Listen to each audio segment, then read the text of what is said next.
Bonsoir à tous. Alors, je voulais introduire notre réunion de bureau de ce soir, dont l'ordre du jour a été envoyé par notre ami Marc, secrétaire général. Voilà, donc en premier point, on a la mise en place du comité d'orientation et de vigilance.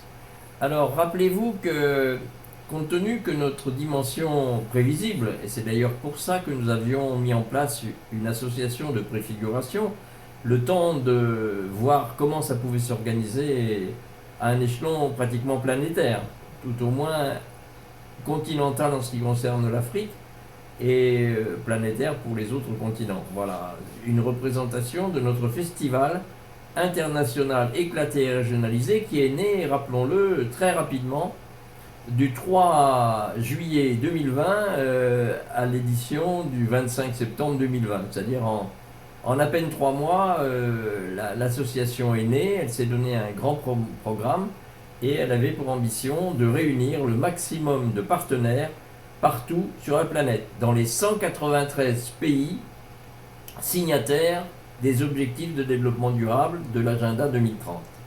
Et non seulement dans les 193 pays, mais l'ambition mégalo peut-être du président, qui est le fondateur, était d'installer un festival international éclaté et régionalisé dans chacune des régions de ces 193 pays.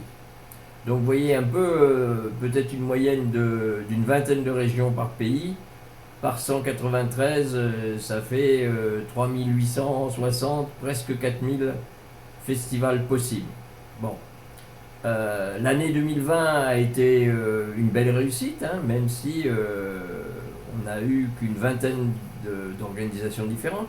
21, n'en parlons pas, ça a été sommeil à cause des contraintes liées à la Covid-19 et tous les états d'urgence sanitaire et toutes les conditions de transport, d'organisation de manifestations, etc.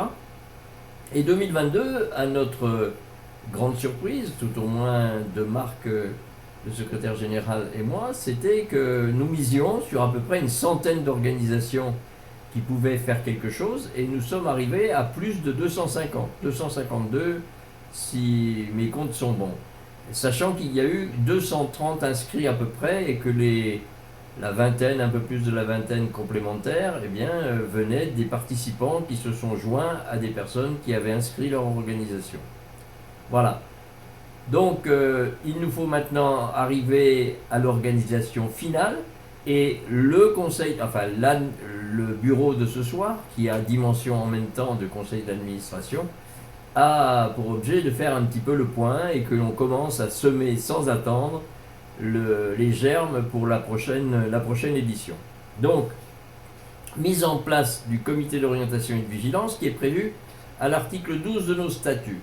Donc on va un peu essayer de toiletter déjà ce soir, mais ce que je vais vous proposer, mais ce sera dans les divers, puisque moi je n'ai pas l'intention de revenir sur un ordre du jour qui a été très bien maîtrisé et bien ordonné par Marc, que je salue au passage et que remercie beaucoup de l'engagement qui est le sien au sein de l'association de préfiguration du Fier des ODD, parce que sans lui, on n'en serait pas là, très sincèrement. Donc, on va ce soir respecter cet ordre du jour du bureau, et en divers, je vous proposerai un certain nombre de choses que je vais déjà essayer de vous évoquer ici. Donc notre ordre du jour ce soir, c'est la mise en place du comité d'orientation de vigilance, c'est surtout la validation du toilettage de la charte des acteurs solidaires qu'a effectué encore une fois Marc, pour essayer de l'adapter à Fier des ODD, sachant que la charte est une charte générale, celle qui était en place par le groupement, par le Gaspard. La charte des acteurs solidaires, c'est une charte comportementale, mais qui est générale.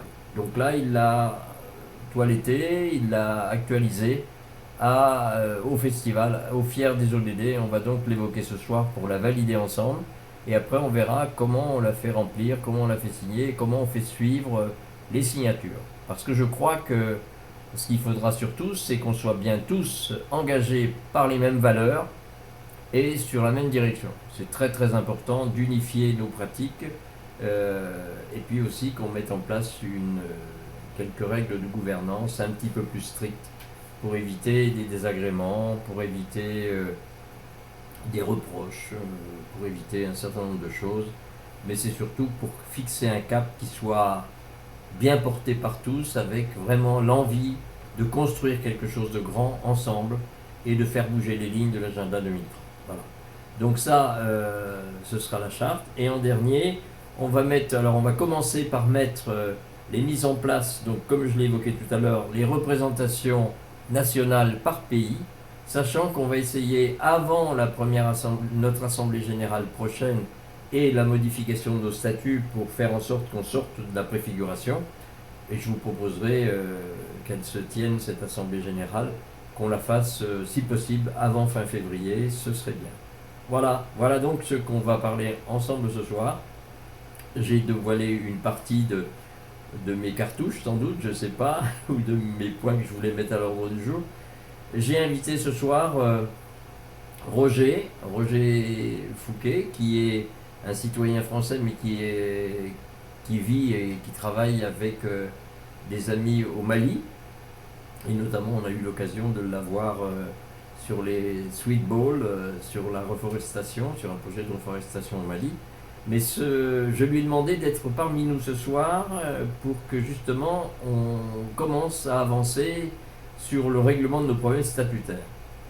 Et pas que statutaires d'ailleurs, c'est pas tellement statutaire, c'est les conséquences de pratiques que l'on a cru bonnes et qui se retournent contre nous. Alors je rappelle ça au passage parce que ça va toucher quelques-uns de nos proches et notamment les personnes qui étaient membres du bureau jusqu'à maintenant, donc il faut les préparer et qu'on en parle très franchement, mais ils le savent déjà, ça fait déjà plus d'1 an maintenant, que le fait d'avoir mis dans notre bureau de l'association des personnes qui ne résident pas en France, qui n'ont pas de statut en France, ni titre de séjour, ni même un visa Schengen de 3 mois, eh bien ça nous a privés de pouvoir obtenir l'ouverture d'un compte auprès d'une banque française, ce dont on a besoin forcément si on veut pouvoir aller glaner quelques financements ici ou là. Voilà, donc j'ai demandé à Roger Fouquet s'il accepterait de rentrer, donc ça se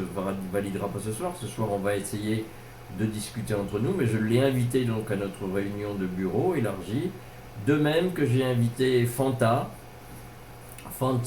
Diakité Kaba, qui est une jeune amie qui est guinéenne, mais qui était près de moi en septembre 2020, quand on a fait le Fier des ODD ici au Maroc. Et elle était d'ailleurs dans une petite scénette, mes amis, que vous n'avez jamais vue encore, mais que vous verrez bientôt. Elle était dans le statut d'infirmière avec Fagay, une autre infirmière, et avec Hassana que vous connaissez.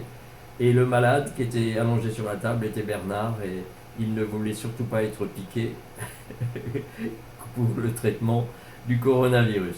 Voilà, donc il se trouve que Fanta est disponible maintenant, elle faisait ses études au Maroc.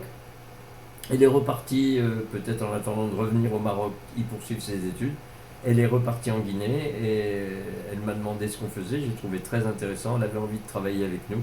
Et donc j'ai envie, à défaut de lui donner une représentation locale ou régionale, de travailler avec elle à distance parce qu'elle en a tout à fait la capacité et elle a un savoir-faire qui va nous apporter beaucoup.